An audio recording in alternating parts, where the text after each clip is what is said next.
little project, which is paper bead making. And you may have seen some posts where I've been playing around with just using sort of junk mail pamphlets to practice on.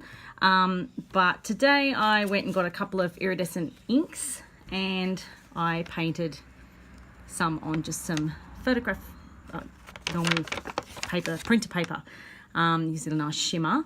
It's very rough. I just splattered some paint on. And I thought I would do a little video just showing how you actually roll a bead. So I've cut a triangle piece, the length of the paper, as you can see, and there's the paint on the other side. And I have my PVA glue, which will hold it together. I have a size 13 knitting needle to roll on, and I'm going to show you how to create a paper bead. So here goes. So first up, we just want to start the initial roll, and so I just have a rectangle piece at the top. This allows me to get a nice, reasonably tight roll. He's hoping it actually works. Now I'm videoing, it probably won't. So it's a little bit fiddly, but you just start to roll around your knitting needle.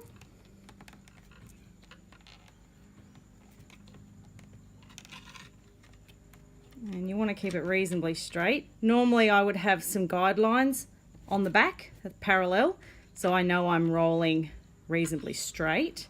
But as I'm sort of just practicing, I'm not worrying too much. Once you get it established on your needle, like that is, I then take my little paintbrush, grab just a little bit of the glue, and just dollop some on the back here.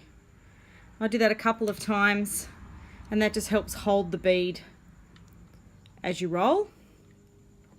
And obviously once it dries, it's just a little bit stronger. And you basically then just roll your bead and try and maintain a reasonably tight roll. And just keep going. You can see, whoop, you can see the colour. You obviously only see the very edge. The different shapes that you cut out then obviously result in different shaped beads. I'm just playing with these. The triangle ones are nice. The smaller they are, the shorter the bead is. The wider they are. Sorry, the narrower they are, the shorter the bead. Obviously, the wider the bead. The longer the paper, the fatter it is, or the texture of the paper as well. These, being that it's printer paper, are a little bit fatter than the ones I did with the junk mail, because obviously that paper was quite thin.